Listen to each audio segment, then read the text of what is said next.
Now let's talk about this inspector section and how you can use it. Like I explained in the beginning of the series, you've got different types of tracks. For example, you've got instrument tracks, MIDI tracks, and audio tracks.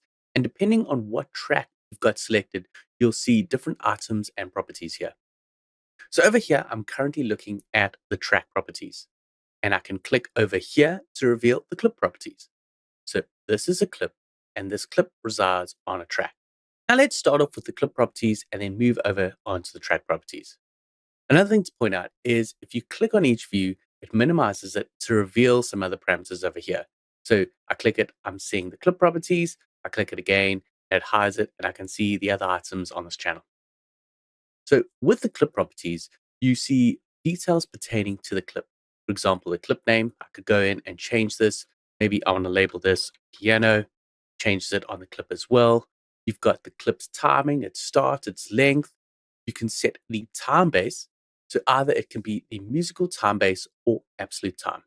Now, musical means when you change the tempo, it's going to adjust the timing of the MIDI note data on this clip accordingly. Where if you choose absolute, if you change the tempo, it's going to retain the absolute timing of when these MIDI notes were hit. Most often you're going to be using musical, but maybe with, for example, some audio bits, you want to retain the transient of an audio piece, you might switch over to absolute. So this deals with the properties of the clip. Then you can move over on to the groove clip. And what I really like about this gives you the option to loop a clip. So just take a look at the end of this clip over here. Now, as I click looping, it changes the look, sort of bezeled look over here. If I just zoom out and I drag out the handle, it's actually going to create a loop of that part. So depending on how far I drag it out, it's going to loop it. So if I didn't have that looped, it would look like this, where it's just increasing the end length of the clip, where if I go for looping, I can just have a short clip, just stretch it out and loop it out for as far as possible as I need for the arrangement. So that's a feature that I really like. I could, for example, just take all these clips over here, just drag them out and stretch them very easily. But just keep note that I've only set looping on this one, not the others. But I have to go into these clips as well and set them to looping. And obviously, because I've got multiple clips selected, I'm seeing multiple properties. I click back here, I've gone back to my one clip.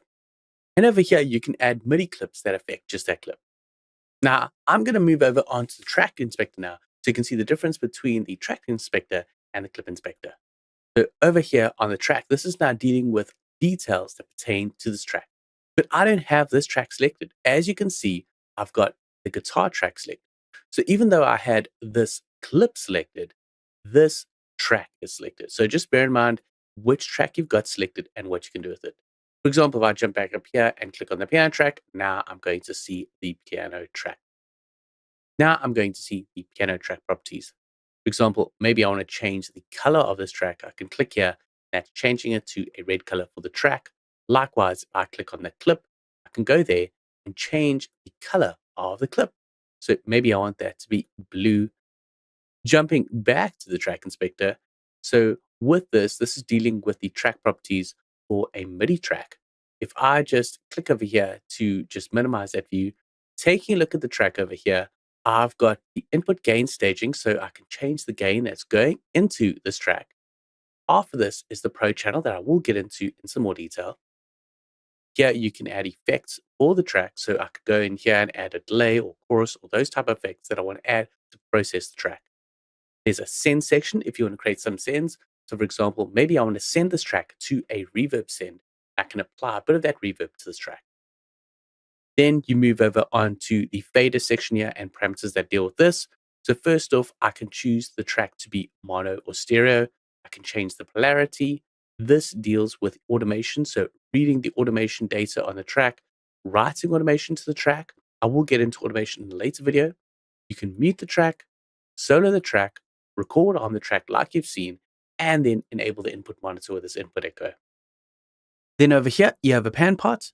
So you can change the placement of this track in the stereo field from left to right. Over here, you've got your fader, so you can adjust the fade level of your track. And then down here, you've got the ins and outs.